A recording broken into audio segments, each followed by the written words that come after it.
Hello everyone and welcome back to my review series of every single Christopher Nolan movie, and in today's video we are on officially the third film in Nolan's filmography, and today we have got the big one because we're going to be hitting a film series that I have wanted to talk about on this channel for so long, and now I have the perfect excuse to. We are of course going to be kicking off the Dark Knight Trilogy with the first film, Batman Begins, so let's just get straight into it. So the story of Batman Begins, I'm pretty sure most of you guys will already know, because I guarantee you most people watching this video have seen Batman Begins, but for the rare few who haven't seen the film, it basically follows the origin story of Batman / Bruce Wayne on his pathway to becoming the Caped Crusader of Gotham. The first half of this film is basically all of the lead up to that. We see him go through the origin story, you know, of his parents dying, him going through the struggles of coping with that, and then eventually working his way up training-wise with a mysterious man named Ducard within the League of Shadows, and then once his training is complete there, he comes back to Gotham to enact justice on his city. I'm just going to be flat out right now, this is going to be a spoiler review, so again, if you're one of the very few people who has not seen Batman Begins or the Dark Knight Trilogy, please don't watch the video, because films like this in the Christopher Nolan Review Series, I will just dwell straight into spoilers because there's literally no point. Most people have seen these films, most people can probably recite these films, so yeah, spoilers are plenty. There's honestly so many things that I love about Batman Begins that I would honestly struggle to really list them all off in this video, or else we would be here for God knows how long. So the first and most obvious thing that I have to praise about this movie is the tone. This really was the first comic book movie to really go for a more darker and mature tone within the 2000s and to pull it off really well, because throughout the early 2000s we had so many attempts at superhero movies trying to be this dark, gritty, realistic edge to them, but they never really pulled it off well. I mean, the most notable ones being films like Daredevil. Batman Begins was really the first one to really get it nailed on the head. And the main way that they did that was that they were able to create this dark and unique tone for this film that you could buy took place in the real world, but it didn't compromise the story or the characters. And not only with that, they were able to find moments of levity to help ground it even more and not making it this grunge fest. And there's a reason that so many comic book movies try to copy this template ever since. I mean, you can even see it with Iron Man, which came out 3 years after Batman Begins. That movie very much tried to follow the tightrope that this went on, very much in terms of not just the tone but the story structure as well. So it really is such an influential movie because of how important it was during the mid-2000s. So the characters as well in this movie are absolutely brilliant as well. Of course, you know, these characters get even more developed as we continue throughout the film series, but they're just brilliant here, and it's such a good way to introduce all these characters that become main players in the trilogy. Of course, you've got to start with Christian Bale as Batman. I love him in this movie. I know this is a slightly controversial opinion, but I do prefer him to Ben Affleck. I know it's simply personal reasons, but the reason to it to me is that this was the Batman that I grew up with, so I do have that nostalgic connection here, but also because Bale just completely commits himself to this role. I mean, you'll hear the behind-the-scenes stories about how much weight he had to gain to play him in Batman Begins, because of course he was skinny as hell when he auditioned because he'd just done The Machinist, where he went down to a ridiculous weight and then obviously had to bulk up for this film. But he's brilliant in this. He sells the Bruce Wayne and all the personality traits that he's supposed to have, you know, the playboy, the secluded character, and then of course him as Batman.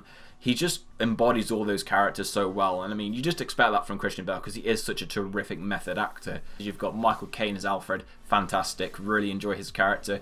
Again, adds a really nice level of levity throughout the entire film to break up the more serious moments, which I thought was a very good touch with him. Morgan Freeman as Lucius Fox, brilliant, really love him, and I loved how they kind of used his character and his technology as a way to ground Batman more in reality, because people will always ask, you know, how does he get these gadgets? Well, he gets it for Lucius Fox. You know, why are they being made? Well, they're just failed army concept devices, which just, again, kind of really helps to make this series so unique because of the fact that it's grounded so much within reality. The amazing Gary Oldman as Commissioner Gordon, such a brilliant casting that you wouldn't have honestly seen before the film. Like, I remember my dad saying that when this guy got cast, my dad couldn't see it at all because he only knew Gary Oldman as the villain from Leon the Professional. So Yeah, but he's honestly brilliant in this, and I really like kind of the teases we get towards the end of the film of his dynamic with Batman and how the two work together. That was really cool. And even Katie Holmes in this film as Rachel Dawes, I actually don't mind her in this film. I think she's quite good. It's a shame that she didn't come back for The Dark Knight, but I did enjoy her, and I thought she was good in the role as Rachel. And the villains in this film as well, I also love. I love the actor who plays Falcone. I don't know the actor's name. I should have really researched that before going into this review, but I honestly found him really good in this film because he serves as a really good kind of first act villain for the movie. And again, I think he's a very underappreciated villain, as is Cillian Murphy as Scarecrow. I mean, obviously Cillian Murphy, since this film, has gone on to have a really huge career. Of course, he's probably most well known for playing Thomas Shelby on Peaky Blinders, but this is where my first introduction to him was, and he's brilliant in this as Scarecrow. He just sells the craziness of this character, and you know, just the eyes on the man, his eyes are incredible. But of course, Liam Neeson as Ducard / Ra's al Ghul, again, another super underappreciated villain, and I love him as a villain so much because the film basically spends its first, I want to say 40 minutes, really developing not just his character, but his relationship with Bruce as well, which was such a brilliant idea by Christopher Nolan and David S. Goyer, because it really allowed you to build the relationship between these two, really have them feel like a master and apprentice, but also to really just spend time developing Ra's al Ghul as a character. That was just such a really good decision. I think when you have, obviously, the Joker coming up in the sequel, he's just such a magnificent villain. I feel like Ra's al Ghul and Bane in the trilogy kind of get left behind a little bit by some people, but I really enjoyed him in this movie. I really loved him as a villain. I also really like the fact that this film actually bothers to give Batman a backstory and actually give him character development pre-Batman. This was something that at the time we'd never seen, because even in Tim Burton's Batman films, we never really got an exploration of Bruce Wayne as to why he became this master vigilante, whereas in this film they actually bothered to do that. In fact, like I say, Batman doesn't show up until about an hour into the film. All of that is all build-up of Bruce Wayne eventually evolving into this role, which again was just something at the time we had never seen, and even still to this day, I really appreciate that development. I also love this film structure. I mentioned it earlier when I talked about how they developed the relationship between Ra's al Ghul and Bruce, but I really like how this film very much has a defined three-act structure. The first act of the film is very much Bruce training to become Batman when he goes and becomes part of the League of Shadows. I really liked that, and then how that is also kind of segued with flashbacks of Bruce Wayne as a kid, and you see him grow up after his parents are killed, and then what kind of an effect that has on him. That was really cool. Again, kind of a Nolan thing, because of course Nolan loves to play around with time, but it made sense in the story because obviously when he's with the League of Shadows, he's got the blue flower that induces fear memories, so that acts as the plot reasoning as to why we're getting these flashbacks, which I thought was a really nice touch to add in, because again, you didn't need to have that in the story, but because it's there, it allows us as an audience to get an idea as to where these flashbacks are coming from. Then you have the second act where it's kind of Bruce evolving into Batman. He puts on the costume, starts taking down the criminals, and we kind of take over from League of Assassins stuff to Scarecrow and Falcone, which I thought was really cool. And then of course the final act of the film, where you've got Ra's al Ghul, who reveals himself as the main bad guy of the entire movie. I really loved that. And again, the pacing in this film was fantastic. It honestly flies by, because the film has a runtime of about 2 hours and 20 minutes, and it flies by every time I watch this film. And that's just indicative of how well paced this movie is and how well the three acts are structured throughout. And again, I just love the fact that everything in this film is so grounded within the real world, because it just allows it to feel special and feel different from other comic book movies, away from stuff like the MCU or the X-Men movies that have these more comic book elements to them, whereas in here they very much try to ground everything within reality, which is something that I really liked.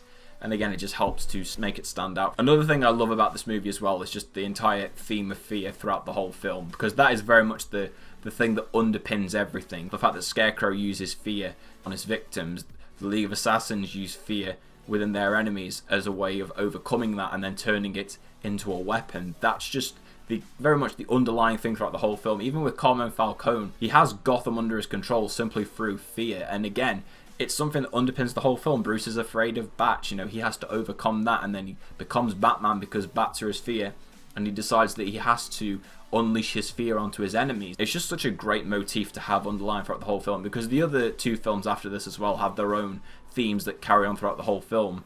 But again, I just really like how this film dealt with the theme of fear and showed it in a really effective way. And then of course you've got stuff like the score as well by Hans Zimmer and James Newton Howard, which is absolutely fantastic. There's just so many memorable music cues from the film. I mean, the Untitled card music that plays throughout is brilliant. You know, the tumbler chase is brilliant. The tumbler as well in this film, awesome car. I remember when I saw that when I was a kid, and I immediately went to my mum and dad and said, I want a car like that when I grow older, because it was awesome. Just watching that thing just smash through stuff, it was brilliant. But the score for this film was fantastic, and the cinematography as well by Wally Pfister is also magnificent throughout the entire film. And the last positive I really have with this one, and this is a thing that kind of underlies throughout the entire trilogy, but I just love the fact that in this film we have a Batman that really adheres to the no killing rule. It's kind of a more personal thing to me because, of course, I mentioned earlier that Christian Bale is my favourite Batman, and the main reason for that is that in this film they make such a clear point about the fact that this Batman does not kill. He doesn't go around carrying a gun, he doesn't go around shanking enemies, and he certainly doesn't go out with the intent to kill. My favourite scene in the whole film is the one where Rachel gives the lecture to Bruce after he tells her that he was planning to kill Joe Chill at his release hearing, and then afterwards he holds the gun by the river and then has visions of his parents, and he realizes that, you know, they would be ashamed of him for wanting to do such a thing, and he throws it in the river. That's probably one of my favorite scenes in the film because it completely hits home the fact that this Batman does not go out with the intention to kill. There's a difference between having a Batman that explicitly defines the fact that he doesn't go around killing people, and then having a Batman, like I say, guns people down with his fucking Batwing, and then his Batmobile as well, and then again in the warehouse sequence he just goes around shanking people. It's just a personal preference, so I really like that the film adhered to that rule and at least tried to drill it home to the audience. And again, personal preference, but it's something that I really like. In terms of negatives, I've got none. I seriously don't have any with this film. I love it. I love this film with a passion. I know people have said stuff like, oh, the title is a bit corny. Yeah, it's certainly corny, but you can understand why Warner Brothers titled the film Batman Begins, because I mean, you have a director like Christopher Nolan who's not made a humongously successful film, and you know, this was the first Batman film after Batman and Robin. So I think Warner Brothers just wanted a film with Batman in the title simply to get people in the theatre to watch the film. So I think that's the main reason as to why they did it. The second one I hear quite a fair amount of is that the fight sequences aren't that great. They're nothing amazing. I certainly think this is something that gets improved upon a lot more in the sequels, but I honestly don't mind the fighting here, and I think it's purposely edited in a way to simulate what the enemies and the goons who go up against Batman see. They see this thing that moves at insane speed. So I honestly don't have much of a problem with that. Again, it's not amazing god tier action, but it's fine with me, and certainly when I watch the film, it's nothing that I look at and think, oh yeah, that's awful, or stands out as a humongous flaw to me personally. And of course, before we go, we do have to mention that amazing scene at the end where Batman and Gordon are at the top of the GCPD, and then of course, you know, the whole playing card and the reveal of Joker basically teasing him for the next film. I would have loved to have been in the theatre in 2005 and just to see the audience's reaction to that scene, because it would have been absolutely amazing. Because, you know, to think that you're going throughout this entire first film, you're thinking, oh, this is pretty good so far, like there's no like god tier Batman villains, and all of a sudden they just tease Joker at the end of the film. Again, it was just such an awesome ending, and again, because it gets you so pumped up for the next film. So yeah, that pretty much wraps up my review for Batman Begins. Again, I tried my best to kind of condense this review and not make it too long, but as you can probably tell, I love this movie with a passion. I absolutely love everything about it. It's one of my favourite comic book movies of all time, it's one of my favourite Nolan movies, and it's one of the most influential comic book movies of all time. You know, like I say, so many films have tried to imitate what Batman Begins did, and that, again, it's just a testament to how good this film is. So, for my final score for Batman Begins, I'm going to give it a 10 out of 10. Simple put, I just love this film with a passion. It's still as brilliant as it was even 15 years later. And again, one of the most influential comic book movies of all time. And even all these years later, it still holds up so incredibly well. So thank you all very much for watching my review for Batman Begins, of course. Let me know in the comment section down below what you think about this movie. You in agreement with me with my 10 out of 10 score? I know I'm 100% biased with this one, but I just love the movie that much. But let me know your thoughts about Batman Begins in the comments down below. I want to thank you all very much for watching this video. Leave a like on the video, subscribe if you're new, and I hope to see you all again next time. I never said thank you.